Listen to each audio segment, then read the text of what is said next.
The OJ Simpson murder case, one of the most infamous criminal trials in American history, began 30 years ago on June 12, 1994, when Nicole Brown Simpson and her friend Ron Goldman were found savagely murdered outside Nicole's Los Angeles home. The nation watched in shock as former NFL star OJ Simpson led police on a low-speed chase in a white Bronco, culminating in his arrest. The trial, commencing in January 1995, gripped the world with its riveting courtroom drama, exposing deep racial tensions and flaws within the American justice system. Despite overwhelming DNA evidence tying Simpson to the crime, his dream team of high-powered attorneys, led by Johnny Cochran, deftly shifted focus to alleged police corruption and racial prejudice. Cochran's unforgettable line, "If it doesn't fit, you must acquit," referring to a key piece of evidence, a glove, became iconic. The not guilty verdict on October 3, 1995, was met with a nation divided, inciting debates over race, celebrity, and justice that still resonate today.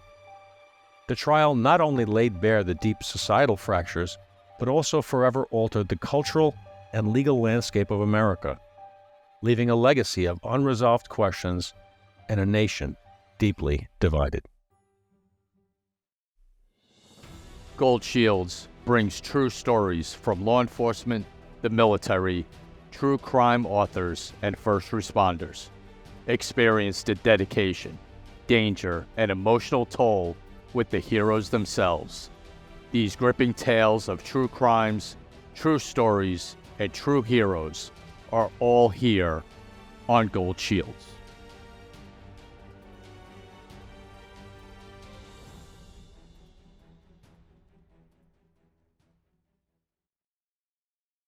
Hey, it's Dan Murphy with Goldshields, back once again with my partner in crime, Tom Smith. How are you today, buddy?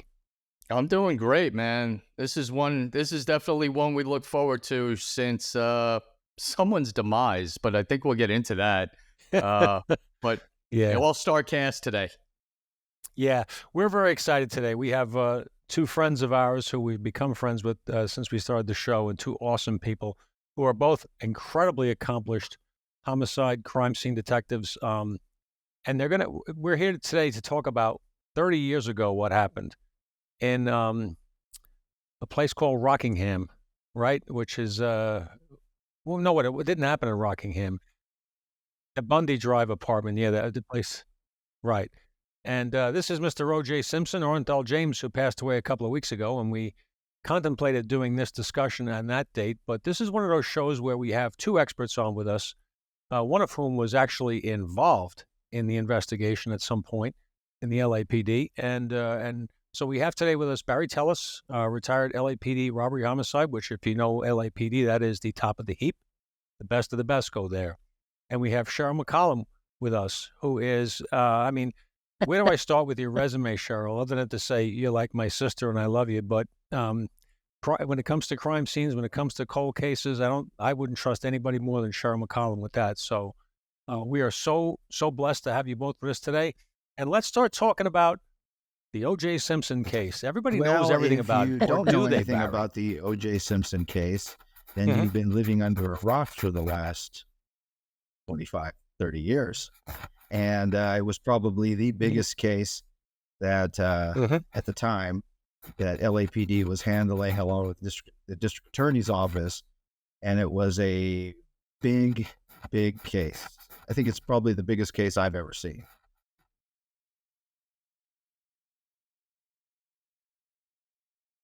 Certainly the crime of the century at that point. So June 12th, 1994, we can go back over the events all we want.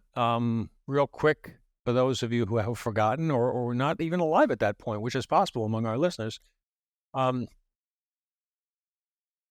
Simpson, incredibly world-famous football player and somewhat of an actor. Some people say he was an actor, some people whatever, but he appeared in many things. He was a spokesperson for large corporations. He was married, got divorced, met a young girl named Nicole Brown. They got married, had children together, and had a rocky relationship. And during the course of that relationship, numerous police reports were filed about abuse, domestic abuse situations. She ultimately left Mr. Simpson. Their divorce happened, and it seemed he never really got over her, which leads us to the events of June 12, 1994, where she was staying with her children, and she is killed, along with a gentleman named Ron Goldman, who worked at a restaurant that she had eaten at earlier the night. This is a long story we could unravel, but these events that took place shocked the country. This is an internationally known superstar, looked up to and revered by millions, who suddenly is finding himself in the spotlight for the death of his wife. And there are so many things I want to get into on this call with both of you, but Barry, you were called just a minute ago that you were a young patrol officer when this happened. Well, I remember Tell us about your I was recollections a young of that. patrol officer. I think it only had about 7 years on the police department at the time. And I was on loan to a narcotics unit where we went into neighborhoods and bought narcotics and stuff. And it became the topic of our squad. And we're all young guys. We don't know anything about it. We just know that OJ killed his wife, and there was pretty much from the beginning, there was pretty much no doubt who the primary suspect was. It didn't take a rocket scientist to figure that one out. And then when it happened, it just became, it almost was like a big dividing. Half of the people thought he was innocent. And I'm talking about people on my department, police officers who were supposed to deal with evidence, supposed to deal with facts. And it became very, very emotional. Just because of what happened a few years before, we had the Rodney King beating, where 4 white police officers were acquitted because of the change of venue. It went out to Simi Valley, which was predominantly up middle to upper class people living out there, predominantly white. And they did a change of venue, and the change of venue went to Simi Valley.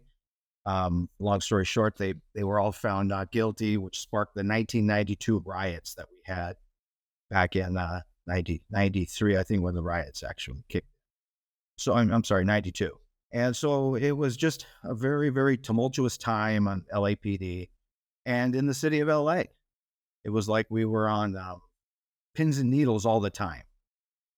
And then when the OJ Simpson case happened, it was like, wow, okay, what does one have to do with the other? And later on, I discovered that it had a lot to do with each other.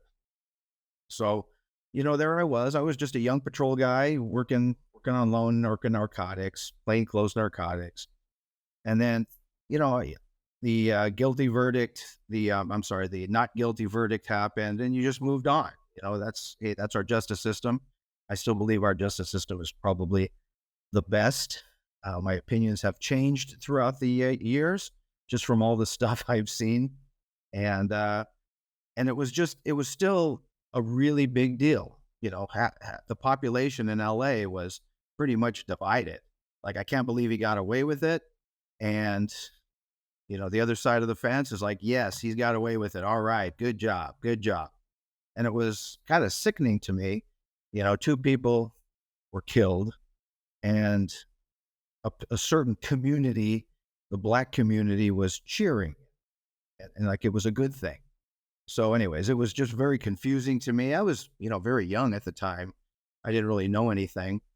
And it was just a really, really very tense, I guess that's the best way to describe it, very tense time in LA. And it remained that way all the way until I retired. Wow. You know what, Cheryl? There's certain events in history, whether it's crime, whether it's whatever, that you remember where you are, you remember what you were wearing, you remember the day, the Kennedy assassination for people who were there, 9/11, other things that happened. And OJ Simpson case is no different. People remembered this from the very first newscast of what happened. So let's go into your extensive background with investigations and what you were feeling and what you thought. And, all of us, not that you want people to die or get killed, but all of us who are investigators and detectives put yourself kind of there. All right, what would I do? What do you look for? What was that with you? When I first heard it, I mean, you feel like OJ Simpson. I mean, he was charismatic. He was good looking. He was this phenomenal athlete. I never heard anything bad about him ever. And everybody liked him. I mean, he was one of those athletes that, you want the jersey, you want the cards, you want the autographs. I mean, he just seemed like a solid person that, again, I don't know anybody that didn't love the guy. So when I first heard it, I was like, OJ Simpson, like his wife was murdered? Like, that's horrible.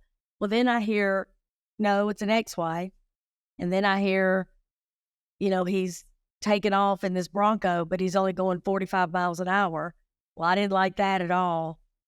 And then that looked very confusing for me because I'm like, that shouldn't be happening right now. So if they want to talk to him, why would he not allow that to happen and almost demand that happen? Because he does have young children with this woman. So it seems like to me that regardless of their background, he should want this person caught for his children's sake, because was this person targeting her or him?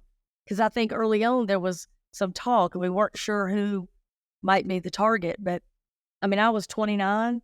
I was working at the Crime Commission and we were laser focused on this thing. And what are you talking about? 133 days where they call hundreds of witnesses. And it started to become this dream team they kept talking about. And we were like, man, the prosecution is going to be outgunned. And even though we knew Marsha Clark, because, she had done so much with Rebecca Schaefer case, so we knew her even in Atlanta. And she had done the first, real visible stalking case. So, I felt pretty confident in her, and I felt pretty confident in our system. And as it went on, it turned for me a couple of times. But the very first thing I felt was OJ Simpson was a disappointment, because he's somebody we should have been able to look up to, should be able to idolize in some way. So that was sad that happened. The next blow for me was Mark Furman. That never should have happened in any way, shape, or form. And so those are the things that kind of happened in stages where you just got disappointed in this system that you have literally, at that time, I had devoted my entire adult life to. I started when I was 18. And I just, what I was watching was sad. But, I mean, it was coming down Peachtree Street, honey. It was clear. It was so clear. And all the evidence that was not collected, not properly taken care of, not bagged and tagged right. It wasn't legal. It wasn't scientific. They missed some things, like the bloody thumbprint on the back gate. That would have been a nice money tree, but they noted it and they never went back and got it. To me, that changed everything. Everything. Because if in fact that was his bloody thumb in the blood that was either, Nicole's or Ron's or a mixture, or even his or a mixture, I don't know how you get out of that. I mean, you can do all the little taglines you want. If it don't fit, you must have quit. And see, that's another thing. Y'all know Nancy Grace was my prosecutor for years in Fulton County. So I'm used to that caliber of a advocate, a fierce, somebody that's going to jump up and handle it. Well, when they first said that, I'm looking at Marsha Clark like, girl, get up. Say the most obvious thing. Leather shrinks when it gets wet. And she sat there. So again, there were times where I was just disappointed. But I mean, Barry, I can't imagine that being your department, that being your city, that being your case on any level, and watching it unfold. And you have to go out there every day in that uniform and get some of the backlash that I know y'all got. Tons of backlash. It was constant. I wasn't working in the areas that are predominantly Black are in what we call South LA. Everybody calls it South Central. But I wasn't working down. I was working there when it happened, but I was working much further south in San Pedro, which is still part of our South Bureau. And it was crazy what was going on. And thank God I wasn't working in the so-called black areas of LA. I was mostly on the west side, Hollywood and stuff like that. But yeah, when this thing happened, you look at all the evidence, and I got a chance to look at all the evidence. When I became the keeper of the case, I decided I want to go through everything. I want to know everything about this case. The evidence, the physical, just the biological evidence was just overwhelming. Nobody else could have done it. And our department, the unit that handled it was the division that I retired from, robbery homicide division.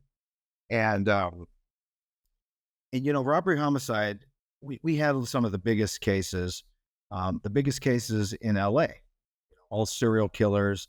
We handled the case that actually brought us to light was the Robert Kennedy murder, when he was killed at the Ambassador Hotel in 1969, I believe. And that case wasn't a very difficult case. It wasn't a whodunit. The guy's caught at the scene. The gun is in custody. You have at least 20 witnesses that saw him do it, saw the gun in his hand. So when they created our division, robbery homicide division, it was called the Special Senator Section at the time. And the entire world was looking on LAPD. So the chief of police decided to create this unit called the Special Senator Section. And he took guys from the homicide unit and the robbery unit, put them together, and says, okay, in no better terms, don't fuck this up. And we're going to put the best of the best on this case. And this is your one case, only one case to deal with, and do it. And it went very well. Obviously, it was a successful prosecution of Sirhan. And so they said, hey, maybe we got a thing here, since we're in Hollywood, and we may have some more heavy duty, high profile murder cases. Why don't we create a unit called robbery homicide division? So they created it, and it's always been kind of the pinnacle of detective work. They were the ones that everybody wanted to work. We handle all the big cases, from serial killers, killing of a police officer, the violent multiple robbery series, kidnapping for ransom. So we came as our resume was that we handle the big stuff, and we handle basically whatever the chief of police wants us to handle. And so, with that being said, when robbery homicide got this case, because it occurred in our West LA division, which is one of our 22 divisions. And so they started it, which is where Mark Furman was actually a homicide detective. And Mark Furman, I didn't know him. I didn't know anything about him. But from what I've heard, he was actually pretty competent as a homicide detective. He was actually very good with notes, very good with his memory, very good with locating, identifying evidence. And he had a really good reputation at the time. And when this thing happened, it just became kind of what is he doing? What is Mark Furman saying on the stand? And, I didn't know anything about it until I actually got the case. I became the keeper of the case because of a knife that was located. That may have been the murder weapon. It turned out not to be, but I ended up handling that part of it. And that's how I became the keeper of the case. So, but robbery homicide, when they handled that case, they were supposed to be the elite. And they didn't really do elite type detective work.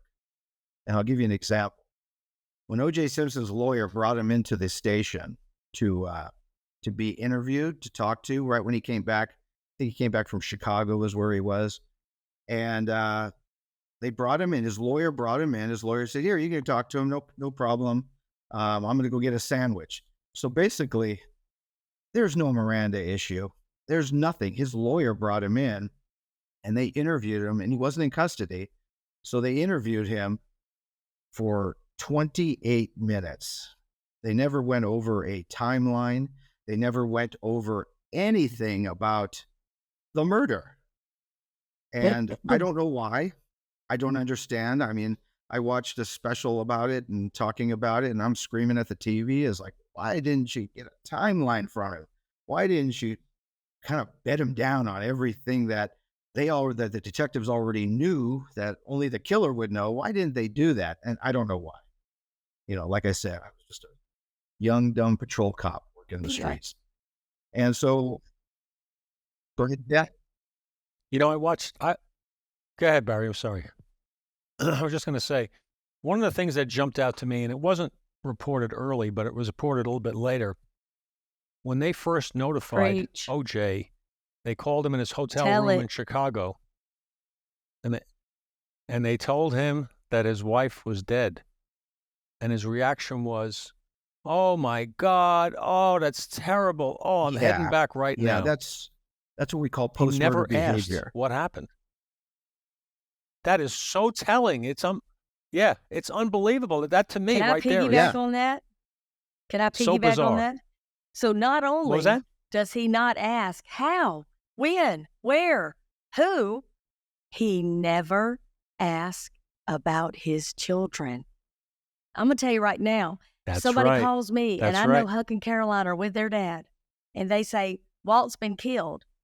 Okay, he's already in the past. My question, where are my children? He never asked that because he freaking knew they weren't killed. He never asked that. He never, Hey, I'm gonna tell Walt you said that, by the way. I'm just exactly the first thing. If you ever get killed, Walt, you're going to be written off. If somebody had called me and told me that my wife was murdered and I was out of town, I would be like, what? Who did this? What are you talking about? I would be asking a whole bunch of questions, especially the kids. 100%. Never once did OJ say. Barry, who did the interviews you're talking about? Who did those? It was the Tom 28 Lang minutes. from Who did Robbery that? Homicide. He was one of the two lead investigators. It was Lang and Van Adder were the two leads, and Tom Lang is the one who did that interview. And Barry, can I ask you a question? You remember when somebody called him when he was in the Bronco and they were talking? That was Tom Lang. I believe it was Van Adder, but it was Tom Lang. I think OJ would have confessed right then if he had worded things a little different. I think they had him on the ropes right then and there. I probably would have been asking him questions about the murder. I would have just assumed he did it, and I would have been saying, "Listen, man, things happen. I understand what you did. It's okay," and put it on him. And I think they probably could have gotten a confession. That was his most vulnerable point. 100%. Yep, agreed. So let me ask you, Barry. Not that you may not know this, but it'll lead to a conversation. Why? Like, all of us have done so many cases and had bad guys in front of us, or people we thought were bad guys or knew were bad guys, and you go at it a certain way. What was it? Just they were starstruck? Was it, oh my God, I really hope it's not him? What was the attitude or reasoning for not, like you said, hitting him for hours, if not I don't days, think it was a starstruck thing. I think when we handle a big murder case, robbery homicide, the case gets put into like a big pie, and everybody has a piece of it, because big cases like this, you have to tap into every resource you have available. And I think Tom Lang's explanation is that he was the lead investigator. He's the guy calling the shots, but he said that the only thing he was there for was to take a picture of OJ's hands with the injuries on it and get a DNA swab from it. That was the only thing he was, and I think he got compartmentalized, and he thought, okay, this is all I'm going to do because he's represented by a lawyer. But, I don't know. That's probably a great question for him, but he said in this interview that I saw, he said that his only job was to get that at that point was to only get photographs and DNA and blood from him. That was it. And I don't know why. I don't know why. I watched the specials on it and I just kind of scream at the TV. and going through all the discovery, all the entire case. There's 14 file boxes full of the OJ Simpson case. And I'm going through all these things. I'm like, why didn't you do this? Why didn't you do that? There was a lot of things. And I don't know why. I don't know. I to this day, I don't know why. And I don't know Tom Lang, and I've never talked to him. I've never asked him, but I have no idea. His attorney handed him to us, and we should have capitalized on that. For whatever reason, we didn't. And he seemed willing to talk. I mean, even post acquittal, we'll call it, when he wrote his ridiculous book, which I don't know if any of you have spent the time. I think I found it in a back of a used bookstore once for $2, and I picked it up and read it. I think it's called "If I Did It" or something like that. And he posits all these ridiculous theories about if somebody else was there with him if it had happened. He had a dream that it had. It's unbelievable. It is the most thinly veiled confession that I've ever seen before. And I don't know who let him do that. Like, what legal counsel lets you do that? I think he just did it because he was such an egomaniac and he wanted everybody to like him. Because after the acquittal, he was like, everybody was giving him shit. That's why he left California and moved to Florida, because he couldn't stay in his neighborhood anymore. He couldn't stay there because everybody knew him as a killer that got away. They got away with it.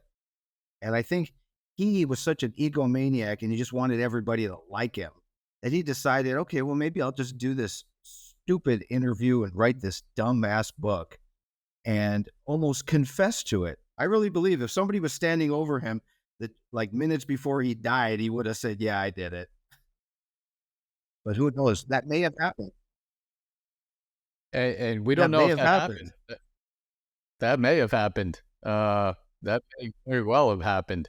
It was, you remember from the videos of the crime scene to him coming in, like you said, when his lawyers brought him in, to the announcement that, and I'll never forget these words, the LAPD is actively looking for OJ Simpson. One of the chiefs came on, did a press conference and said that. And then watching the New York Knicks game in the championship, the NBA Finals against Houston, and all of a sudden it breaks to the white Bronco chase, and you had the screen of the game, and in the corner you had the chase. It was bizarre. It was bizarre to watch. Nobody was interested in the game.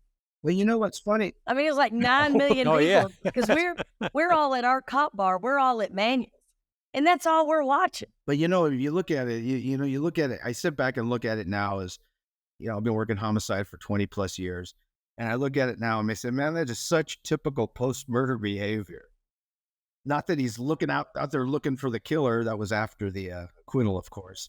And that he was going to dedicate his life looking for him on all the golf courses in the country. But that was so telling. So telling, and I can guarantee you he copped out to some of his friends that he did it, that he snapped, because that was a rage killing. That was not a calculated plan. That was a rage killing from that night.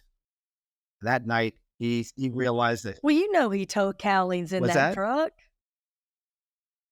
He told Cowlings in that truck. That's why he wrote the bogus note that he was going to kill himself, trying to gain sympathy because he knew what was coming. Yeah, and it doesn't take a rocket scientist to figure out, this guy that did it, flat out. And, I'll add one thing that, did you know after the acquittal, the case, as far as the clearance of it, once the arrest is made and the district attorney files on it, the case is cleared. But once there's an acquittal, the case has to be reopened. And the case technically now is still an open investigation, and it will remain that way forever.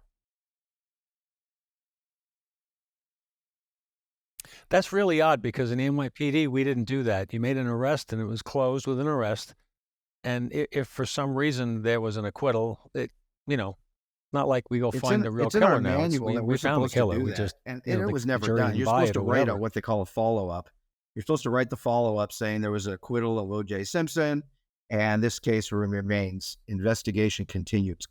We call it IC, and it's back open. And I couldn't find that follow-up report reopening or that case remaining open, but I don't think anybody really cares at this point. Lady Law Shield, led by Bridget Truxillo, stands as a formidable ally for law enforcement officers facing the daily challenges of discrimination, intimidation, and harassment in the workplace. Founded by Bridget, a former Florida deputy sheriff who defied the odds to ascend from an undercover narcotics detective to a SWAT team operator. Her firm understands the unique struggles and complexities of law enforcement careers. With a deep-rooted commitment to defending the rights of those who protect and serve, Lady Law Shield specializes in employment-related matters tailored specifically for law enforcement and first responders. Whether battling unjust treatment, advocating for fair treatment, or navigating complex legal issues, they are steadfast in their mission to empower and protect those who dedicate their lives to public safety. Trust Bridget Truxillo and Lady Law Shield to be your unwavering advocate in the pursuit of justice and fairness in the workplace. Go to ladylawshield.com to contact Bridget and have her in your corner. That's ladylawshield.com. Well, Tom and I have publicly vowed, and we'll say it again right now for our audience and anyone else who's listening, that we will dedicate our professional lives, what's left of them on this earth, to finding the real killer. Because OJ's work should not go unfinished. And if there's a golf course that he's hiding on, we're going to find him. And I pledge that today, that we will continue the fight. OJ, you did not, your efforts were not in vain. It'll end we up will being carry like the torch. Elvis working at a McDonald's in Wisconsin.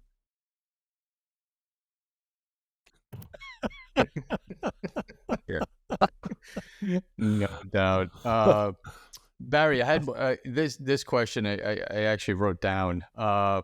You being in LA and you being involved in the district attorney's office as much as you were being an active cop in LA, when it was told that it was Marsha Clark and Mag, you alluded to this, and Christopher Darden, did you kind of go, really?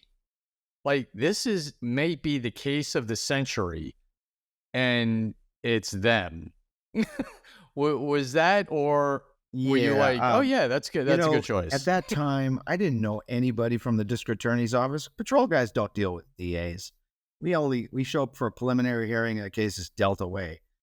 So I didn't know any of the district attorneys back then.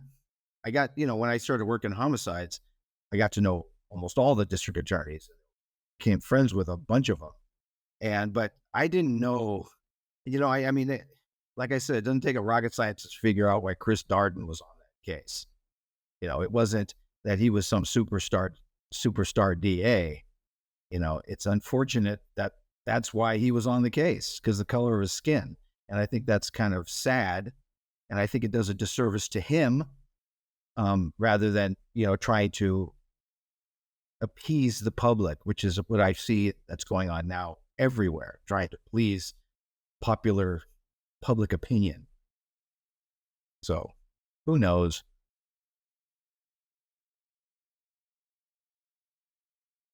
So let's go back for a second to the crime scene itself. I think there's a lot of interesting things that we could discuss about that. There's a couple of crime scenes. You have Bundy, and you have the residence back at Rockingham. So the initial response by officers to the scene at Bundy, was it called in by a neighbor walking his dog or something like that at night, or he heard the dog wailing? They get to that residence, they find this incredibly gruesome. Now, we've all seen crime scenes, this is a gruesome crime scene. The images I've seen of it, there's a lot of blood. He almost severed her head. And poor Ron Goldman, wrong place, wrong time. And he's brutally killed as well. But then They go to make the notification. Now, I think what the public doesn't understand, and many people on this show might not, is that this is a vital part of an investigation like this. Is everybody okay? What's really happening here? Was this an attempt to kill Simpson? Is he okay? If he's not, at least we have to notify him. So you've got to go to the residence. So what happens when they get there and they find the car? They find the Bronco parked outside with what looks like blood.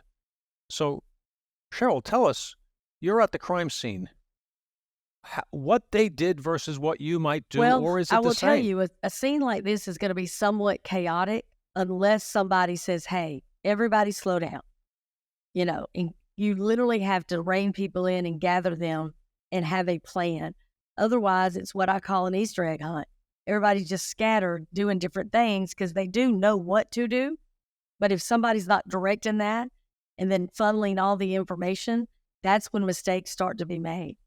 So here you have 3 crime scenes that you know of. As soon as you get to OJ's house and you see the Bronco and you think that's blood on the outside of it. So now you've got Nicole's condo, the Bronco, and quite possibly inside OJ's home. So that's 3 things that you would want to be able to take control of as soon as you could. When they cannot make contact with him, then that kind of ramps it up. Well, that's when Mark Furman makes a decision. Hey, I'm going to go over the wall, make sure he's not dead in the yard or dead in the house. We don't know what's happened. That's when he finds the bloody glove. That's when he wakes up Kato Kayla. Like, this whole thing is going now. Once they get in the house, there's blood in the foyer. There's a bloody sock. Like, all these things now are like, what the heck? They don't think a killer went over there and took his sock off, and OJ's nowhere to be found. And Kato was like, no, I think he flew out. I think he's in Chicago. What the heck's going on? And then that's when Kato says, I heard a thump. You know, something hit my wall. Well, that coincides where they found the glove. If you hit that air conditioning unit, maybe something got knocked out of your hand. It makes sense. So now we have a glove at the original crime scene, and we have a glove there. That ain't a good look. And here's the other thing. I want to make this clear before I forget to mention it. Everybody says the police set him up. Police set him up. They threw the blood everywhere. Okay. If somebody's going to set you up, they're going to do it where it's a short walk. I got a lady killed here. There's the bloody knife. That's how you set somebody up. There ain't a cop in this world that's going to take a drop of blood and put it on the outside of a Bronco that somebody may or may not see and have that one drop connect 3 people. Not happening. And here's the other thing. Keep in mind, when they're doing all this and the blood is all everywhere, it's at the original crime scene, it's inside and outside the Bronco, and now it's inside OJ Simpson's home. They don't know he's injured. They couldn't have possibly said, we're going to use blood to set him up because they don't know he's cut. The setup would have been, again, a weapon, hair, clothing that they found. That's not what was happening here. The blood was the money tree. Yeah, they're going to take Ron Goldman's wallet and put it in OJ's house. They're going to put it in the Bronco. They're going to make it Correct. Look obvious if you're going to try to set somebody up, you're going to try to plant evidence. You're not going to plant a little tiny droplet of blood that maybe somebody will see or maybe somebody won't. You're going to put something big, Ron Goldman's wallet in OJ's car. Yeah, that would be pretty, that would be more of a setup type thing. Don't you find it kind of telling that you can't have it both ways? If you're a defense, you have to throw a defense up that, and you have to kind of make it somewhat plausible.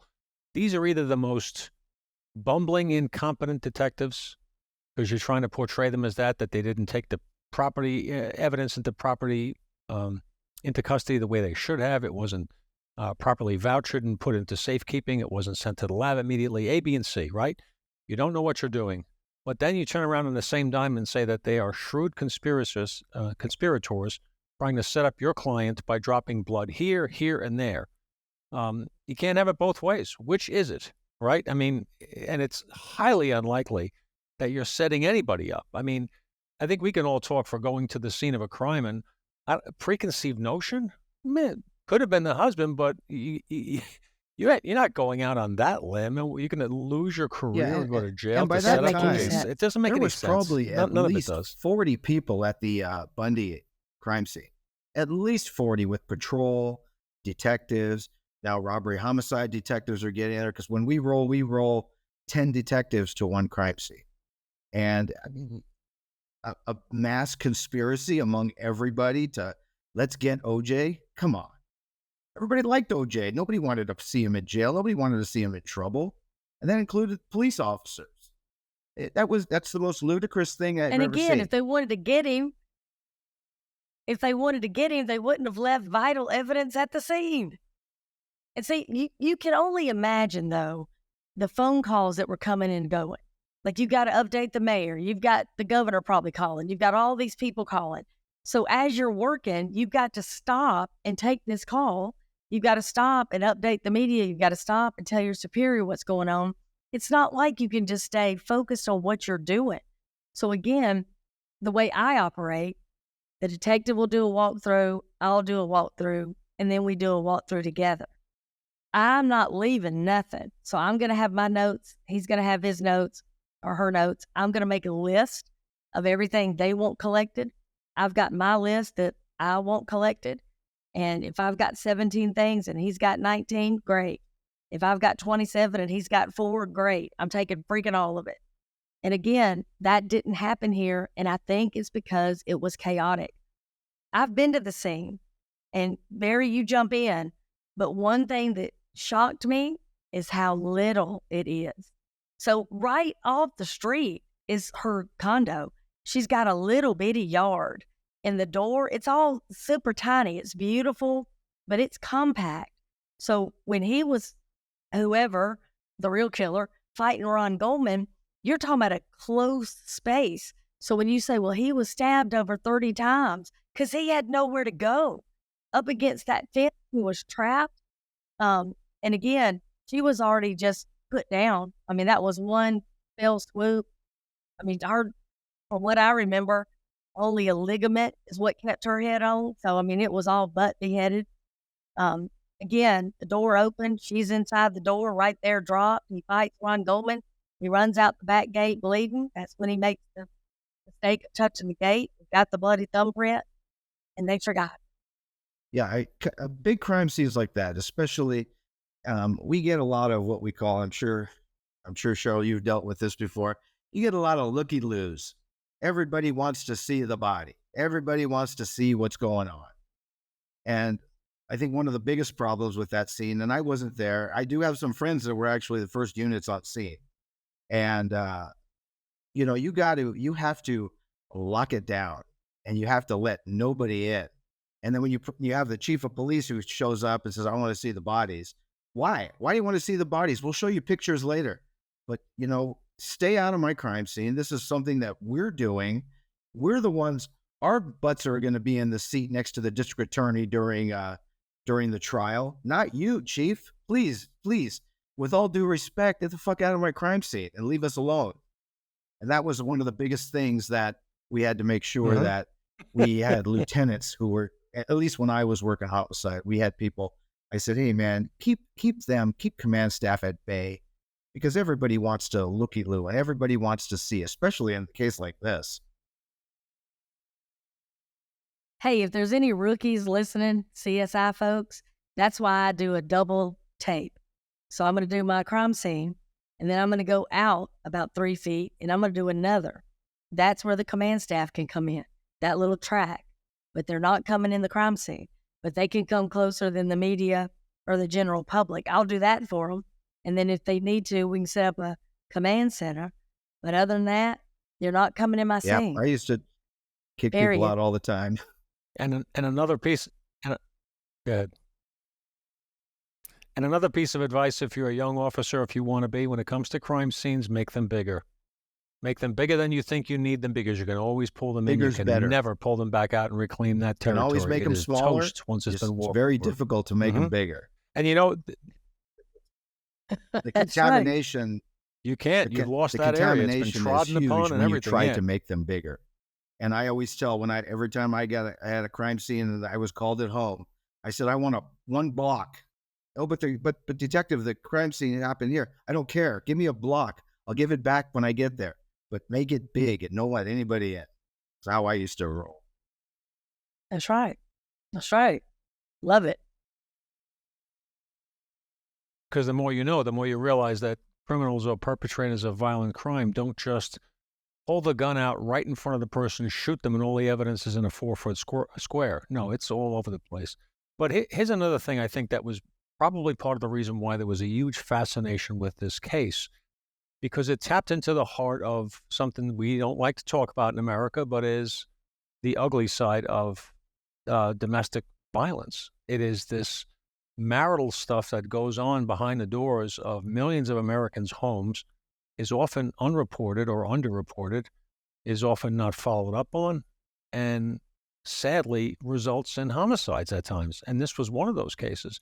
And I think the post-incident, the post-homicide investigation, and the revelation of all the 911 calls that she had frantically made to the LAPD, begging for somebody to do something about OJ Simpson, and the results just not being what they could have or should have been, in no way, shape, or form could be construed as being not a part of what happened here. I mean, this guy was so emboldened because he got away with it how many times? You're talking about a statistic that we all know or should know. Your husband, ex-husband, boyfriend, or ex-boyfriend, 80-something% of the time is going to be the one that kills you. So it's somebody you've been intimate with. More than likely, if you are murdered, that's who did it. We all know that. The second thing is, once you get a protective order, that's when you're in the most danger. So here, she had gotten the restraining order, right? She thought she was doing all the steps right. I don't think she realized I've now put myself in more danger, because now a judge has told him, you can't go around her, you can't call her, you can't have anything to do with her, she don't want you coming around. And then when he went to the dance recital and maybe wasn't invited to dinner or however that transpired, I think he just could not take it, because I believe, and Barry, correct me, but I believe she started dating another running back, and I don't think he could take it. Yeah, I mean, that was too much. I think that's what his snapping point was, when he realized, when he went to the recital and then they were all going to dinner and he couldn't go. I think that's when he realized that, oh man, I'm out of the picture. And that's what he couldn't take. That's what I believe happened. I believe that he couldn't take being out of the picture. I think that because too. She kept going back to him, and he kept getting away with all this domestic violence stuff, and he was empowered. Like, she's never going to leave me. I can do whatever I want. And I think at that point, that night, was the turning point. Yeah, and you had the empowerment of nothing happened in domestic violence, and he had a lot of friends in the LAPD, which he was relying on as well. Like, all right, I'll be all right. You know, I didn't get busted for this. I didn't get busted for that. You know, they're not going to figure it out. They'll lose something, you know, whatever the case may be, where, you know, all of us who saw that gruesome scene, and Barry, you talked about crime scenes. I mean, we've all fighting people to stay out of a crime scene is the biggest task and biggest problem. Not to mention this one. I mean, this elevates it to a, you know, historic level of people wanting to get in there. So I could just imagine those poor guys and girls, you know, trying to keep, you know, it's hard. It's easy to say for us right now, but you're a uniformed cop with 1.5 years on the job, and you're standing in front of the crime scene. The 3-star chief walks up and says, "Get out of my way." You know, you're absolutely right. That's really hard to say no. Tom, you're absolutely right. What do we do at crime scenes? We take the youngest, most inexperienced person and have them in charge of what we call the crime scene log. And we would have this crime scene log, which documents people coming and going, and we give it to the most young and inexperienced police officer at that scene. Nonsense. And that's a very important job. And you're right. You could have a guy that's like, oh, I just got out of the academy 2 weeks ago, and the chief of police comes up, "Step aside, kid, I'm going in." What's that young cop going to do? "Sorry, chief, the detective told me not to let you in. You can't come in." And those chiefs know that. That's an important job to document coming and going. and the potential for contamination to the crime scene, we leave it with the guy who has the least experience in charge of that, which is where we screw up. And I many times I've gone to crime scenes. I said, okay, so hey, how long have you been on? You're doing this. How long have you been on the job? I graduated 3 days ago from the academy. I said, hijo la chinga, what's going on?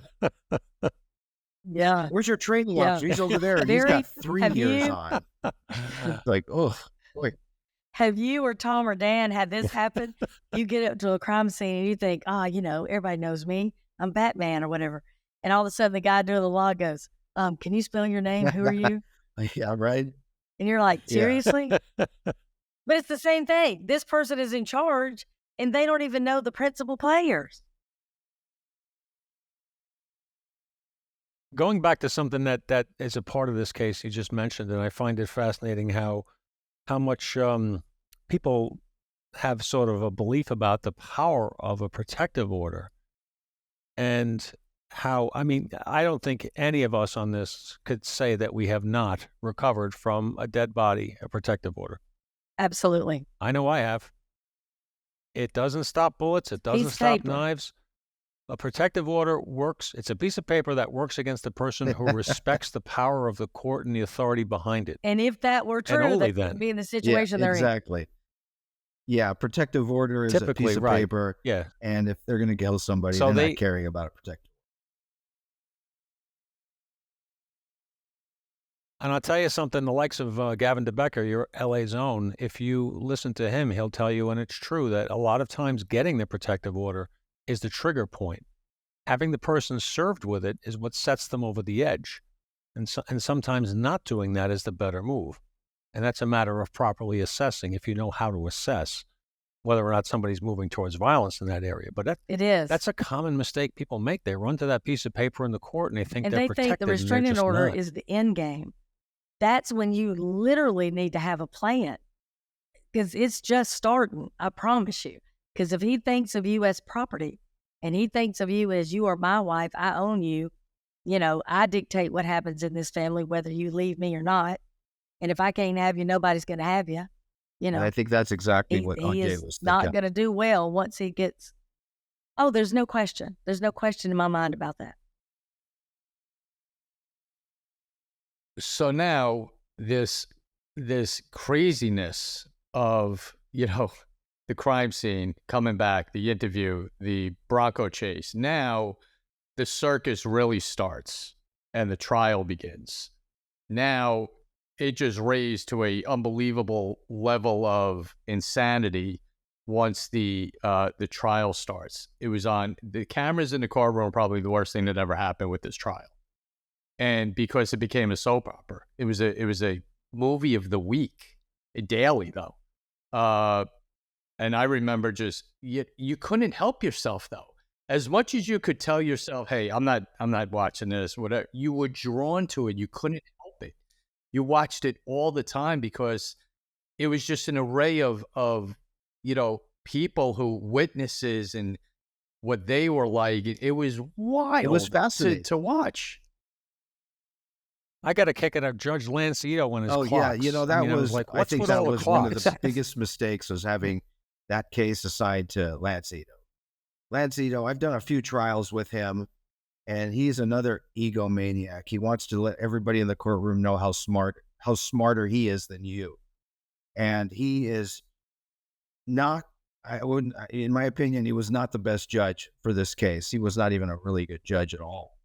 But I think that having Lancito, there were so many great judges on that floor, because that case had to go to what they call the ninth floor.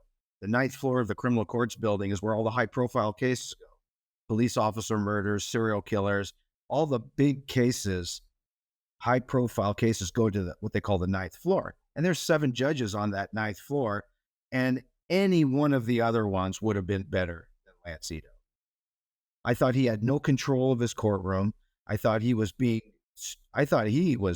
you talk about being starstruck, this is the trial of the century and it falls in his courtroom.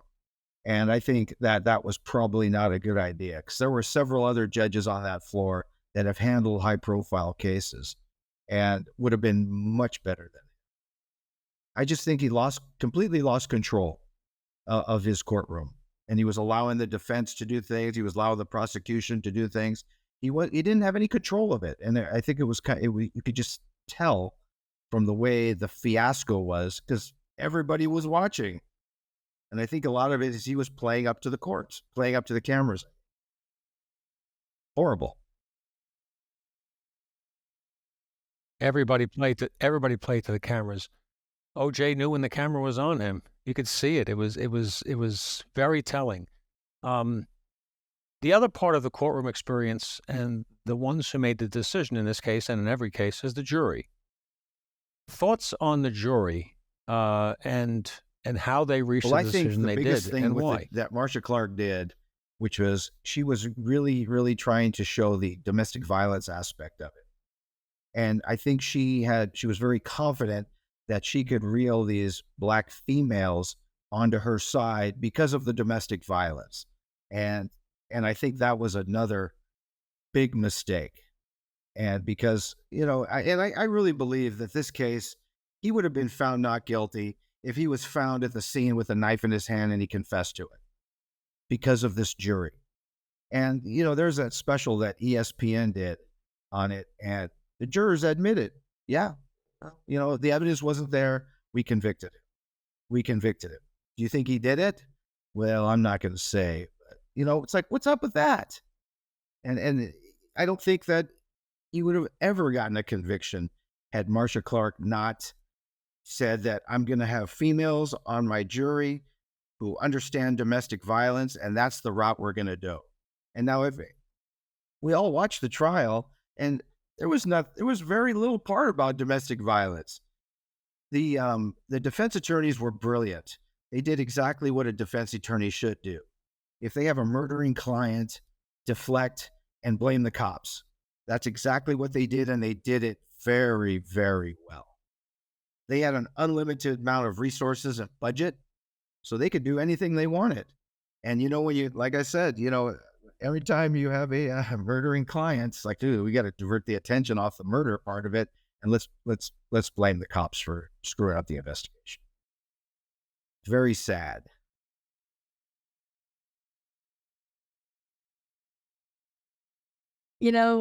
For me, again, I'm going to go back to Nancy Grace. A lot of things that happen in a courtroom are theatrical. You've got to pull people in. You've got to be passionate. You've got to show them. Marcia Clark was outdone. That's all there was to it. When she talked, people were like, okay. When Johnny Cochran got up, oh, here it comes. They were expecting this show. The other reality is you got Marcia and Christopher Darden in an office trying to do all things, which isn't possible. You've got the dream team over there doing just what robbery homicide does, divided up. Everybody's doing their expertise. When you've got somebody like F. Lee Bailey that walks in the room, game on. And then you've got, Barry and the rest of them, and you think, okay, Marcia cannot. There is no way she can understand DNA like Barry does. Not possible. There's no way she can command an entire courtroom like F. Lee Bailey. And then you throw in Johnny Cochran, honey, stop. It's not possible. And at the same time, she's going through a divorce. As smart as she is, and she is smart, y'all, she is very competent. I mean, what she has done, that ain't her only case, let's be honest. But when the focus becomes her hair, you've lost them. You've lost them. And then she changed Absolutely it, right. which I thought was a mistake, because that meant you're listening to the wrong people about the wrong thing. It ain't your hair. Get in there and fight. And then I think even Christopher would tell you when he put that glove on, when they put Mark Furman on the stand, that those were blows you weren't going to recover from with a jury, whether it was jury nullification or not. I mean, it was very clear when they came back as quick as they did. After all those witnesses, they come back so fast, you know the answer.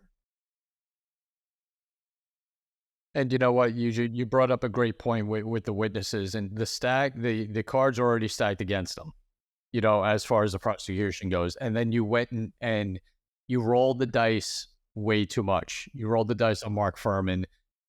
You certainly, I mean, the biggest thing, again, theatrics, there was no bigger theatrical moment than the glove. And they played that up to the highest level and they won. And you mentioned, just real quick before we go on, you mentioned Barry, I forget it, what was his last name? Barry Scheck. Yeah. Sheckley? Scheck.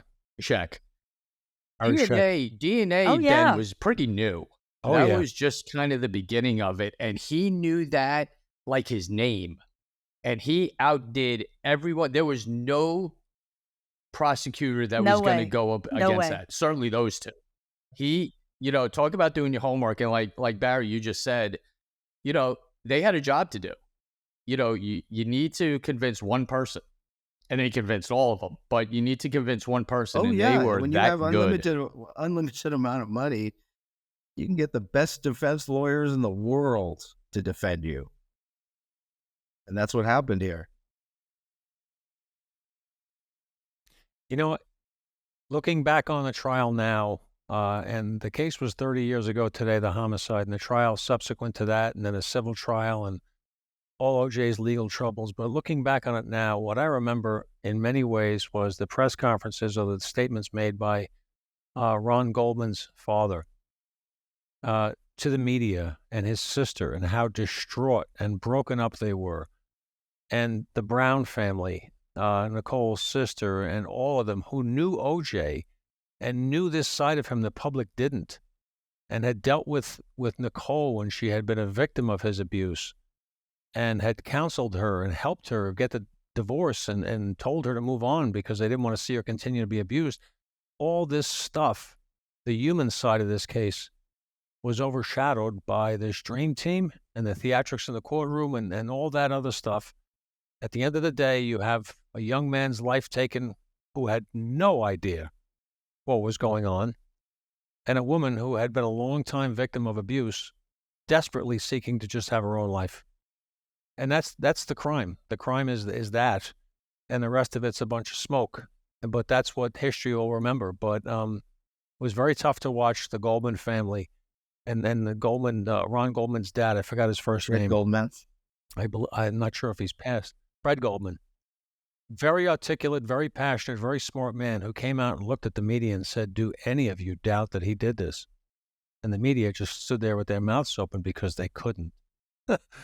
I mean, the evidence was obvious, and he was just, in his own way, appealing to the world to put this guy away who killed his son. And it fell on deaf ears. But then again, the jury shouldn't have been hearing that at that point. But just tragic for the families, tragic for everybody. And that's what's get lost in this. It's just this big high-profile case that becomes about OJ and becomes about the lawyers and becomes about all that drama. When in reality, it's kids without their mom anymore for the rest of their lives, and a young man whose life was cut very, short. very, very sad case. It's one of those cases for me, what should have been. When you saw the two of them in some of those photographs, they are such a beautiful couple. I mean, stunning. They couldn't walk, even if they weren't famous, they couldn't have walked on a beach or into a restaurant or anywhere without heads just turning, because they're both just flawless. And you think, you've got it all. You've got same, but not same in a negative way. Literally, everybody loves you, dude. You've got more money than you could ever burn. How in the world are you not grateful and happy every day? And when you start talking about this domestic violence, I think that's what's so difficult for people, because looking at it from the outside, they are a couple where you would say, they got it all. They are happy. She's beautiful. He's handsome. They've got these children that are absolutely adorable. They live in a mansion. What more gifts could you possibly have bestowed on you? And yet, it's ugly, it's mean, it's violent, and at the end, it's deadly. You never know what happens behind closed doors.